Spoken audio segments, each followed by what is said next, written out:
It's so wonderful to see you actually on a very, very sunny day here in London, where you are teaching workshops on the Australian bushflower essences. And in fact, it doesn't just stop here, or should I say start here. You are touring around the world like you do, and this is one of your international tours, is it not? Yes, I usually come to Europe May, June, and finish in Japan in July.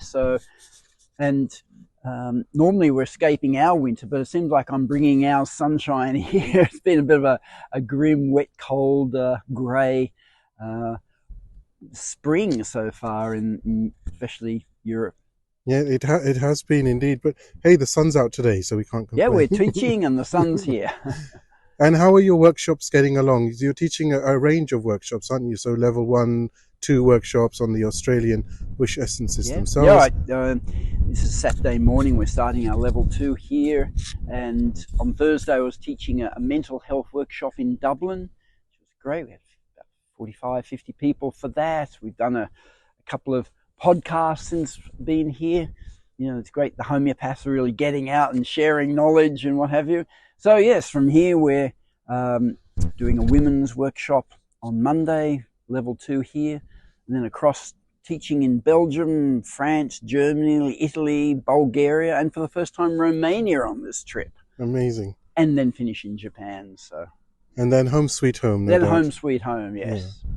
So there is so much interest now with the Australian bushflower essences, quite rightly so. What's your take on that? How does that make you feel? Because genuinely, the Australian bushflower essences work absolute wonders. And you've been on the podcast twice. Episode 2 is coming out with Ian. It's just being edited. But you've been on twice, and we've spoken in detail about some of the essences themselves. And, you know, I'm an example of using those alongside homeopathy. But how do you feel being there, being the founder, being right in the middle of creating something so amazing, flowers with amazing healing properties and qualities, and then seeing those results where practitioners are taking, Yeah. utilizing those essences in everyday practices? How, essentially, what I'm asking, how does it make you feel? Well, I see my role as being very much to spread and give out that information. The information has been coming through me with the intent that it needs to be spread and shared, and there's a lot of healing that needs to be done.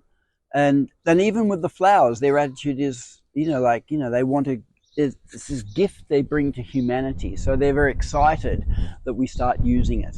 And the fact that they're safe, no side effects, can do some very deep healing. So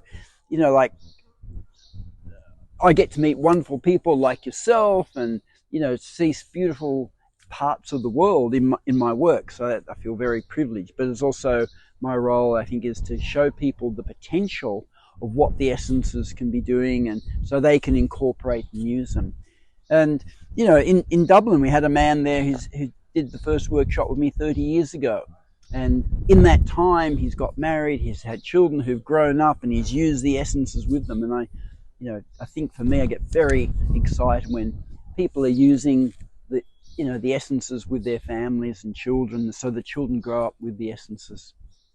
It's as I said, it's an absolute honor to have you. It's an absolute honor to meet you, and no doubt we will stay in touch, and you'll be on the show many, many times over the next year. I'm quite sure of it. Thanks, Atik. Thank you so much, Ian.